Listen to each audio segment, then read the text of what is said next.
Well, good morning, everyone. We hope you're well. I'm sitting at my desk in paradise, and I hope you are too. Who would have thought? I think since I started counting, it's day 53 for me. We were talking yesterday about appreciation, or last time, about appreciation. Appreciation is the highest form of love. I've tried to say a couple of times that what we ought to do is take out the word love 60% of the time and substitute for it appreciation. I think it's better. Jesus said to us to appreciate our enemies. Why? They have something to teach us. You can learn a lesson about yourself every day. And the lessons are there. Life is a classroom. And the word appreciation is so wonderful. It asks for nothing and gives everything. You can't tell me that the people with their automatic weapons who have gone into the Michigan State House and screamed and yelled at the governor for trying to protect people from this terrible virus, you can't tell me that those people who lined up in the State House are happy people. Happiness has an ethical value to it. One might really argue, can you be an ethical person if you're miserable?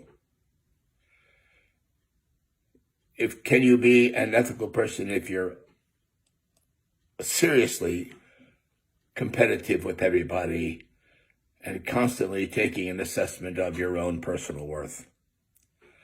Probably not. And we ended by talking about the appreciation audit that we do 3 times a day.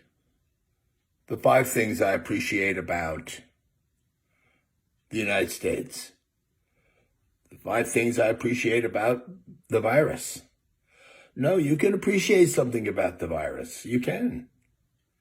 You can appreciate something about anything. That's the point. It's not an emotional word. It's a rational word. We can appreciate the fact that I can reassess myself, that I can slow down, that I can take better care of myself, that I can see how I love my family and how I miss my friends. There's 5 things right there. Do that 3 times a day and you begin to soften that little quarter second from fear and apprehension to generosity. It's funny that I've been putting things on Facebook. I don't know, I started doing it just as a joke 88 days ago, whatever it is. And now it seems to be something that I can't get rid of because it haunts me every night. What am I going to write tomorrow? Oh my God. But the one that got the most appreciation was the bit about Helen Keller. And when she would speak to children toward the end of her life, having her PhD, and this is just an incredible story. Helen Keller, who lived in an emotional and physical box, 3 of the senses non-functional. The ones that I use the most: hearing, seeing, and speaking. She only had 2, taste and touch. And children would say, do you miss seeing things? What would you like to see that you have never seen? And she said, well, then I'll answer it by asking you a question. If you were going to lose your sight in 3 days, what would you want to see? And then she answered their question. She said she wanted to see the face of Annie Sullivan. She wanted to see the face of a newborn baby. She wanted to see the eyes of her dogs. And in the afternoon, she wanted to take a long walk in the woods. She said she wanted to go the next morning. She wanted to go to a museum. She wanted to see a play of Shakespeare. She didn't care which one. And then the last day, she wanted to go out on Fifth Avenue. She lived in New York. Wanted to go out on Fifth Avenue and see all the faces of all the people, see how beautiful they are. And everyone responded to that, or so many people responded to that. Why? Because it was appreciation. You know, she suffered pretty significantly in her life. She fell in love with a secretary who knew Annie Sullivan, a male, Peter Fagan. And they really had a love affair that was quite secret. It was the happiness of her life, and her mother stopped it.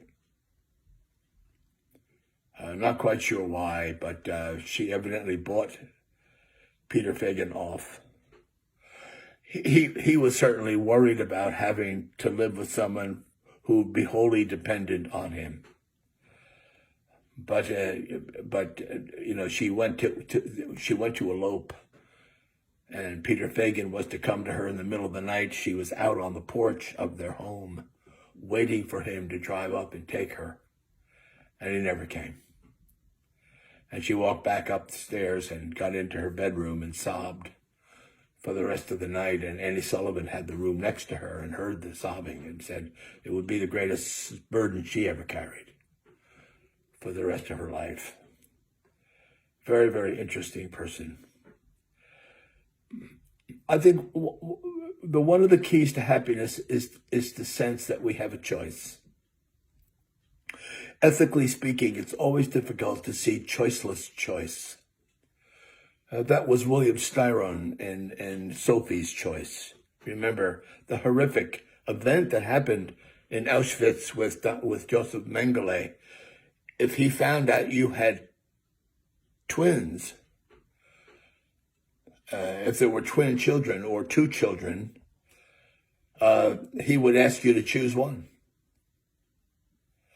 It's the conundrum ethically of the bus driver driving a bus full of students, young children, and here is in the middle of the road, and he's lost his brakes, and he's roaring down the hill, and here's a woman with a baby and a bassinet or a carriage, and she's pushing it along. What does he do? Does he swerve out of the way of the one child and drive over the cliff, or does he hit the one child and save the children in the bus? These are called choiceless choices. But a lot of times we feel we don't have choices. We get locked into things and blame, and our frustration grows. But we have an inventory of choices. We have much, much, much, much, much more power than we think we do. There's this feeling of helplessness that can come from life commitments. Sometimes you feel helpless in your marriage. Sometimes you feel helpless in your job. Sometimes people want us to be helpless. They exercise power unfairly. There's that wonderful, when Masterpiece Theater begins, before the Sunday evening shows, you may see a woman up on the roof of one of the houses. It's a cartoonish character. She's lying down. Her feet are bound tightly, and she's on the roof going, ah, ah, ah, but her hands are free. And she doesn't understand she can untie her feet. When I was doing EYC work with kids years and years and years and years and years ago, we had a ropes course up at Camp Michael, and we were telling, and the leader was bringing these kids through all sorts of trust exercises. And one was that they had to cross the creek. There's a creek up there, not deep. They had to cross the creek with a guide, and they couldn't see. The guide could see, but the kid had one sense, non-functional, and it was sight. And we had to cross the creek. And And it was hilarious to see, because when the exercise was over, the guide said, "What made it so difficult?" And the kid said, "Well, I couldn't see anything, and she said, "Why didn't you speak?" And it never dawned on them that because they couldn't see, they also thought they couldn't speak. But she hadn't taken away the verbal. She hadn't taken away the sense of speech, the ability to talk. She just took away the ability of sight.